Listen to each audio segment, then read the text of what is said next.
the questions are not as you might have got, in your school days. They are a little tricky, which we'll see, like, how exactly the questions they are going to ask for the university exams. I'll discuss that once we finish with this module.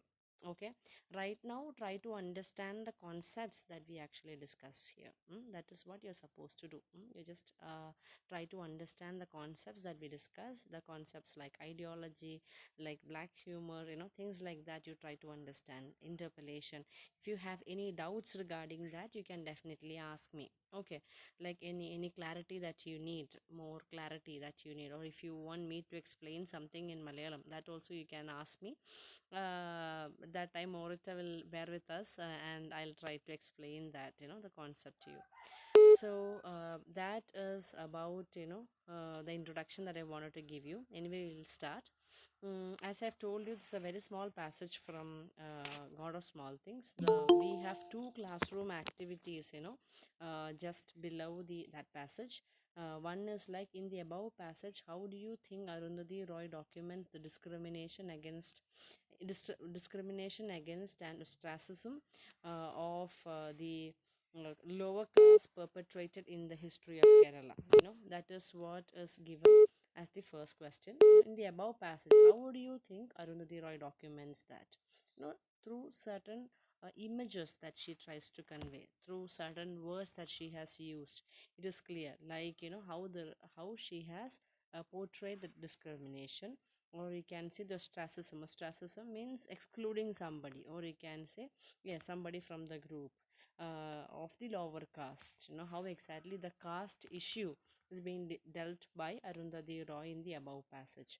So if you go through the passage, you can see one phrase that she has used is that as a young boy Velutha would come with Velya Papan to the back entrance. So that is a key word that she has used, a back entrance. Why they use the back entrance and not the main entrance of the house or to the house? Clear with that? I hope you all have the textbook with you, because this is how we can teach. There's no other option. If you're just listening to it, you'll not be in a position to understand everything. So the usage with that particular usage of hers, like, they used the back entrance to enter into the house rather than they came to our house.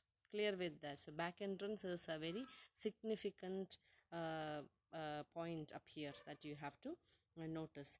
Then of the Aimanam house to deliver the coconuts they had plucked from the trees in the compound. So they had plucked coconut from the compound, and they have come to deliver that. So it refers to, or it points at the work that they have done. So this is like their job. You're getting it? They're plucking the coconuts from the compound, and they have to give it to the Aimanam house. Then Papachi would not allow Paravans into the house. So that is the next point that you have to remember. He would not allow uh, the Paravans, okay, to enter into the house. Would not allow, okay, to enter into the house. So that's like another critical point that you have to notice. These people, the lower caste people, they are not allowed to enter into the house. They have to stand outside. Okay, once they enter into the house, the house will get polluted. Okay, nobody would. So that is the next thing. It actually points to the attitude of the society. Nobody would allow the Paravans to enter into the house, and it's a general practice of that particular society up there. And Papachi is doing what he is doing is in fact a continuation of that. I hope I am clear. Okay, so that is another. Nobody would allow Paravans to enter into the house. So Paravans are what? They are untouchables. They are ostracized from the mainstream. They are like, excluded from the mainstream. They are discriminated from the mainstream. It is clear from this particular sentence of Arundhati Roy. I hope I am clear. Yeah, okay. Then they were not allowed to touch anything that touchables touched. Touchables, capital letter T, touchables. Those people whom we can actually touch. നമുക്ക് തൊടാൻ പറ്റുന്നവർ. Okay, that is touchables. So they were not allowed to touch, okay, anything that touchables touched, okay. They are not even allowed to touch. Forget about, anything else. Forget about eating. Forget about using that.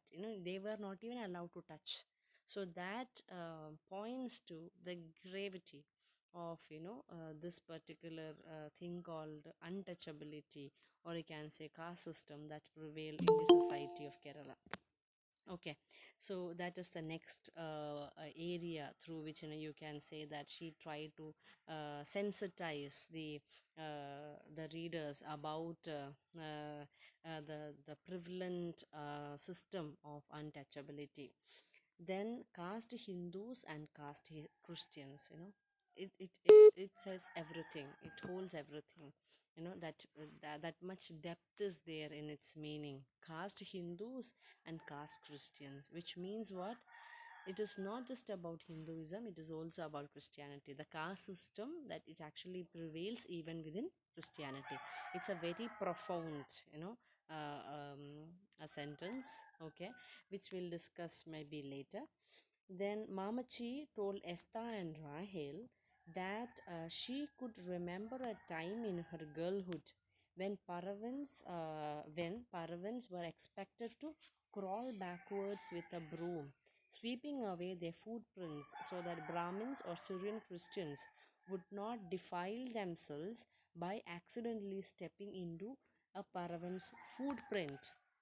Okay, they are earlier she mentioned about they were not allowed to touch whatever the touchables touch, and now she is bringing our attention to another period.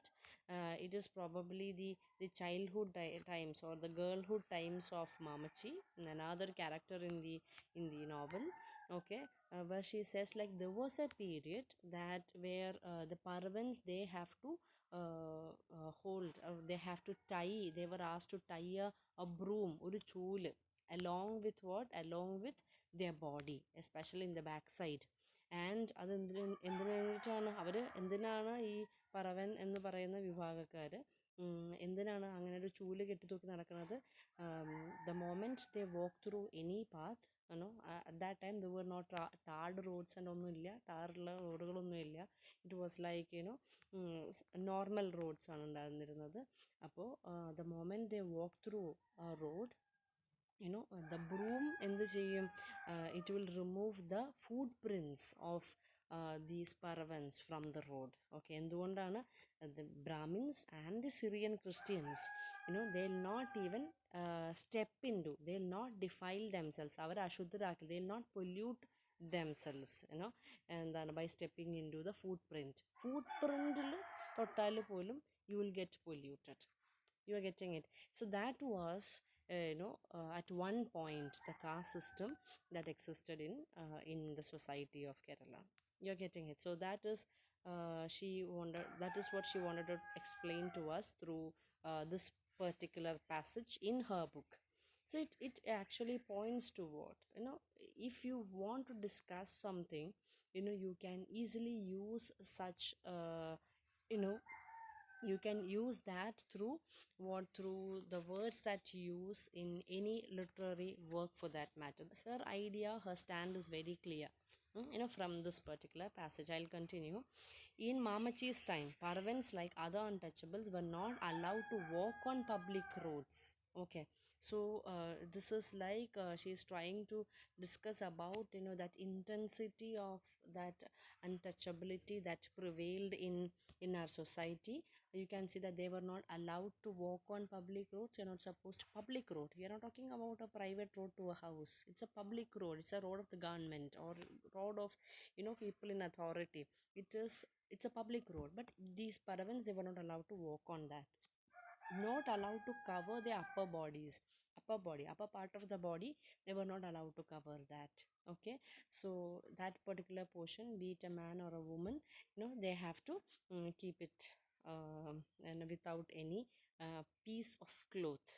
Okay, they're not allowed to carry umbrellas. Umbrellas is considered as part of a status. So whether it is rain or it is hot sun, whatever it is, they are not supposed to carry an umbrella. Then they had to put their hands over their mouth when they spoke. And if you watch all these old Malayalam movies, you can see that, the people who actually act as lower caste people, they always bend forward and they keep their mouth, their hands over their mouth. That is how they are normally portrayed, because it was like that at one point in Kerala. And to divert their polluted, why exactly they are doing that? To divert their polluted breath away from those whom they address, so even their breath is polluted. You're getting it. So they hold that the hands over their mouth, so that their polluted breath should not fall on the person to whom these people they are talking. You're getting it.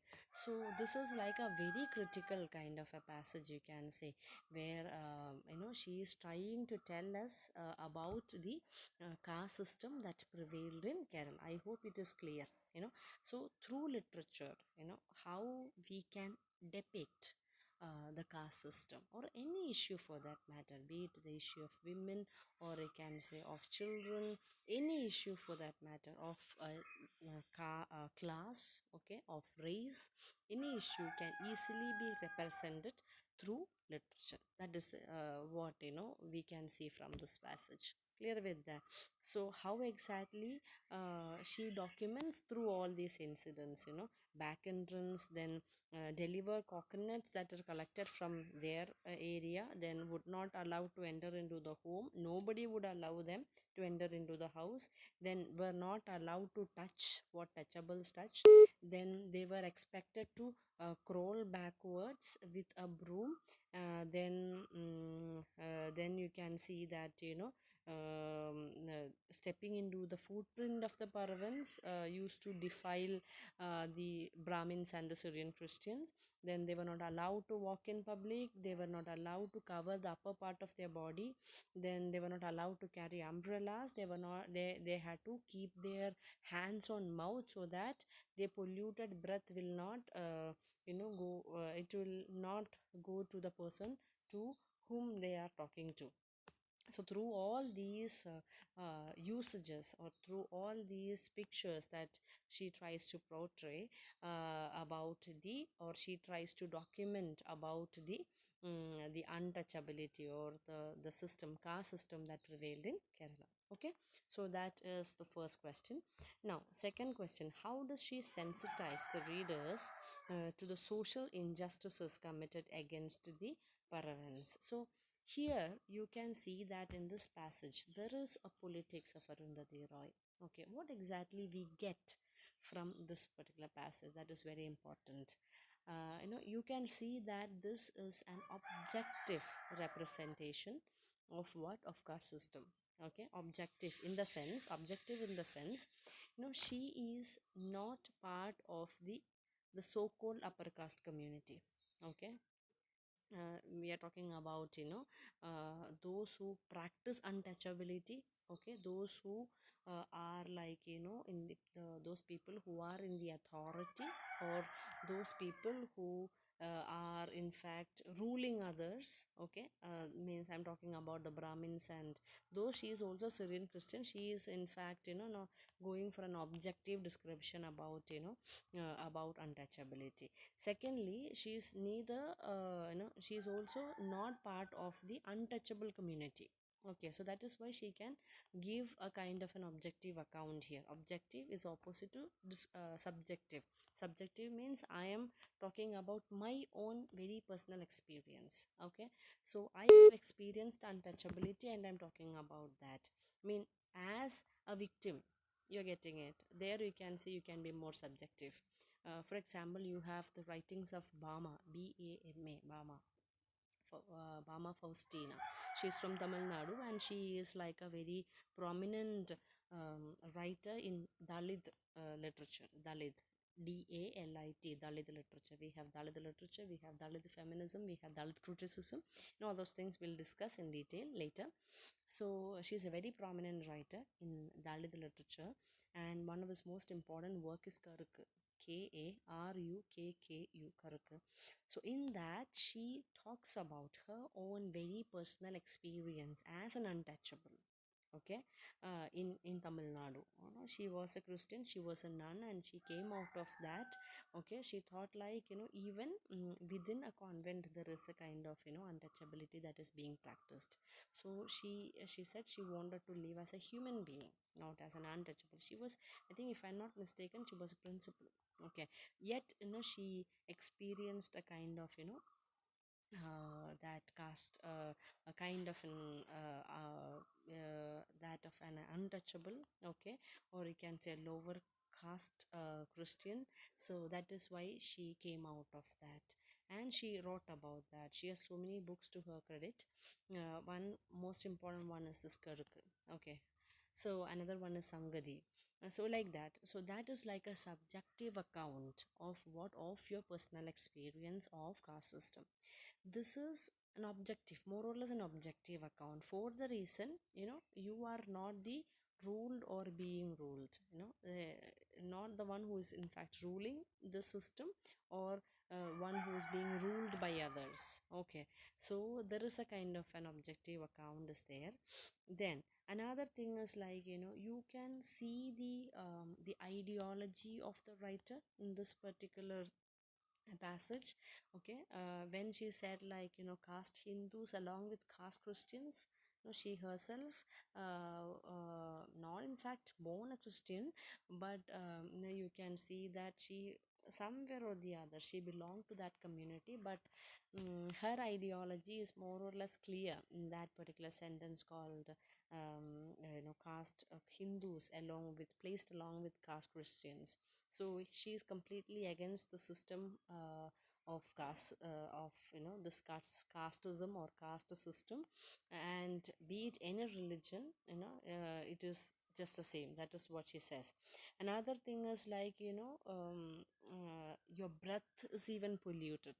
That is, it actually triggers our sense of, that humanitarian values and all. It will definitely get challenged when we read that, these people, they, at one point it was considered that even their breath is polluted. That is not something that is easily digestible, you can say. That we cannot take it that silly a thing, it as a something that is very silly. No, it's not that silly, it's something very grave a problem. Okay, to consider that, the air we actually take, okay, our breath is something that is common for every person, or you can say every human being or animal or anything for that matter. Any living being on this earth, they equally use the air that is there around us. But here at one point even their breath is considered as something that is polluted. So it also speaks about her ideology, her attitude towards this particular caste system. You're getting it. So that's yes, these are the two things, that you can say it reflects to her ideology. So how does she sensitize the readers, in her way of, or in her approach towards caste system, she is trying to sensitize her readers. I hope I am clear. Are you with me? Yes or no? Okay, yeah, fine. Now it's like, next third one. I'm on page number 85. The next one is exercise for assignment. Yeah, there are many instances of untouchability that are there in our society, in Kerala society, and those people who are not in Kerala, in wherever you are, even in Tamil Nadu, even in India, there are many instances of, the existence of untouchability. Okay, so you can take out any such incident and you can write about that. So I want you all to keep a notebook. I think I've already mentioned that to you. Notebook, or if it's like, yeah, I'll write in A4 sheets and later I will spiral bind it. Whatever it is, you can go as per your wish. But I want you to have a notebook. I mean, like where you note down things. So in that, as a diary entry or a letter or a poem, you can write about this particular incident, like how exactly you feel it, with that.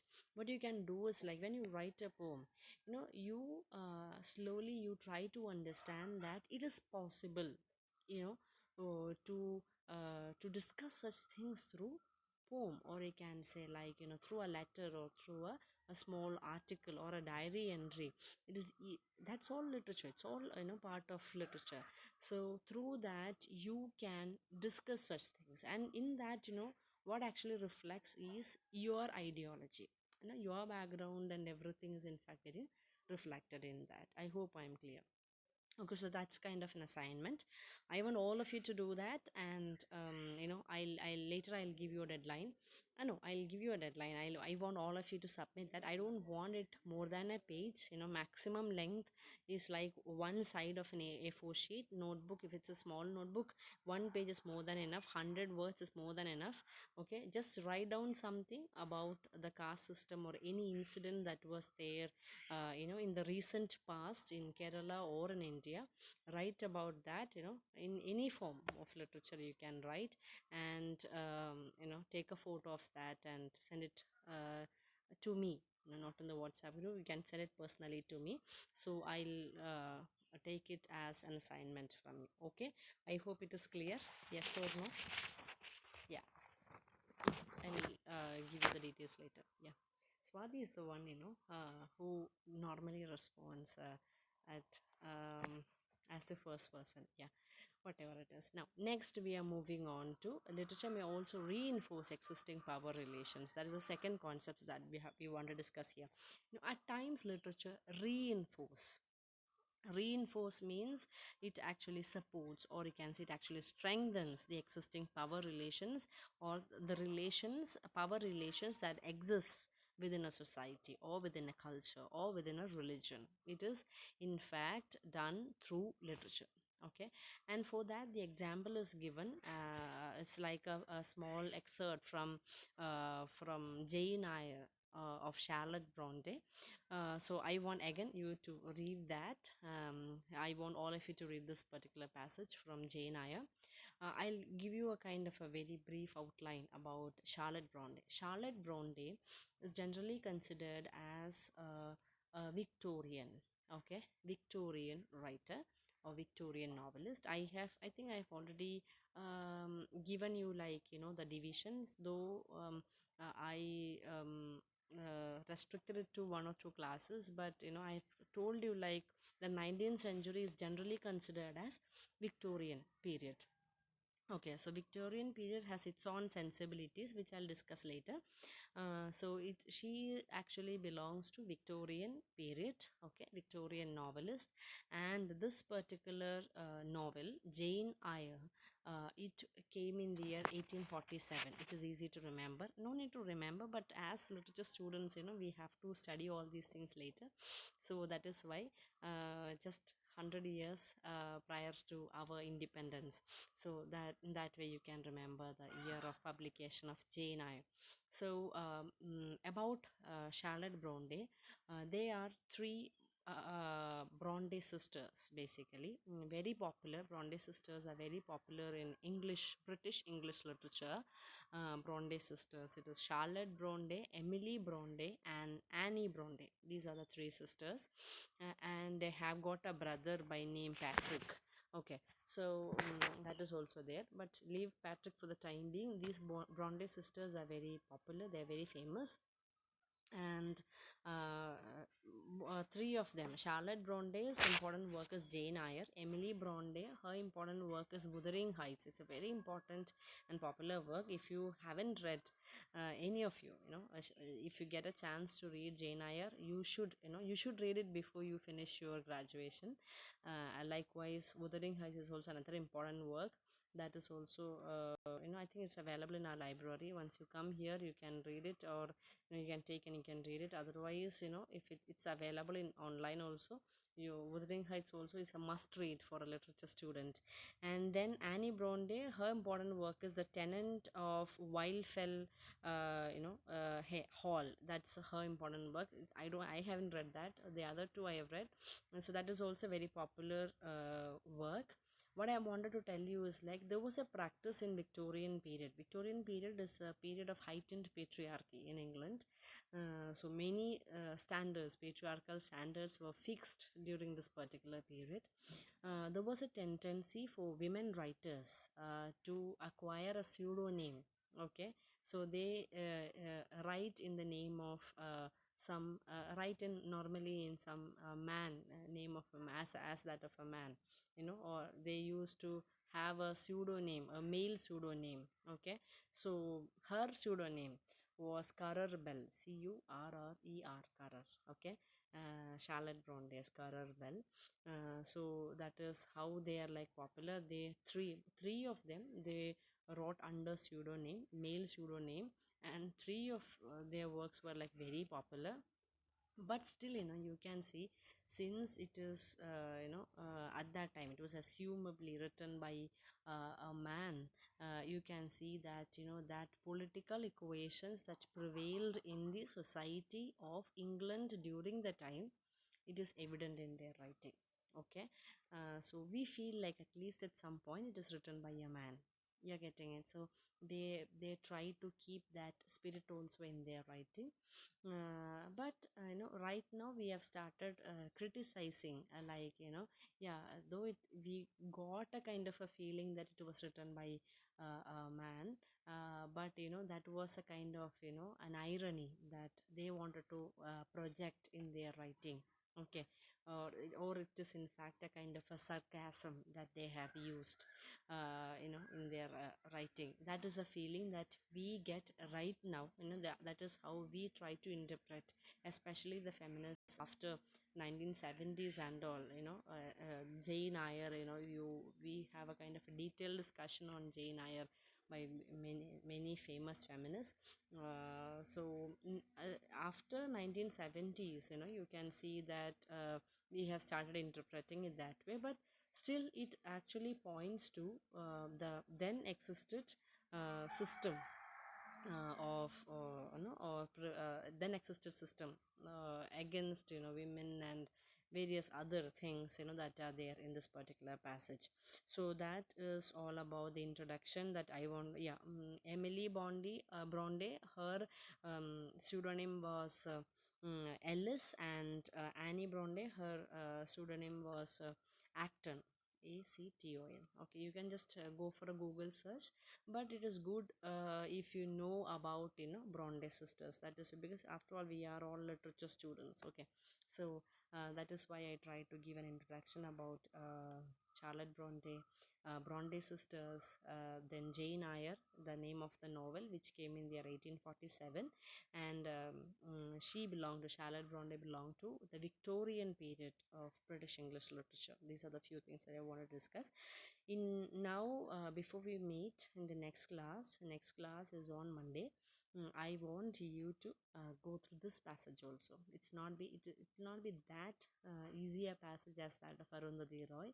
It's pretty complicated, yet you can see the politics that she tries to explain through this particular novel. Okay, so that's all for today. I want all of you to read the next passage, which is in page number 86 and 87. And if you don't have the textbook with you, you can ask your classmates, you can ask among yourself, and just to take a photo of those two pages and to give you. You can ask your classmates, and if it is not available, you can definitely ask me. Okay, so that's all. Do you have any questions?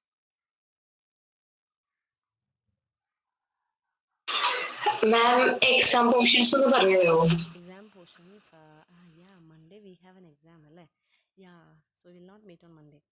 Exam portions are basically all the topics that I have discussed, like ideology, then black humor, irony, sarcasm. Okay, Nalan.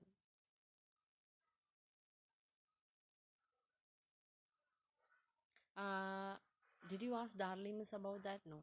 I'll check with her also. I'll message you after the class. I'll check with her from her part which are the questions. Then after that I'll message you. Okay.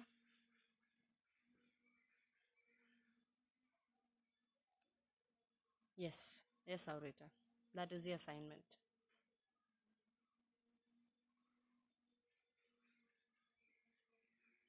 Okay, Swadi, clear? Okay.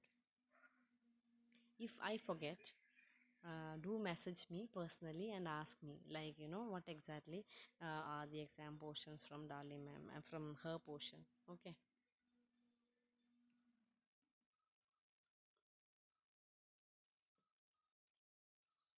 And one more thing, I want to have a complete list of those students who are going to write online. Uh, we will have 4 questions. Okay. So that is what we are planning to do. One second.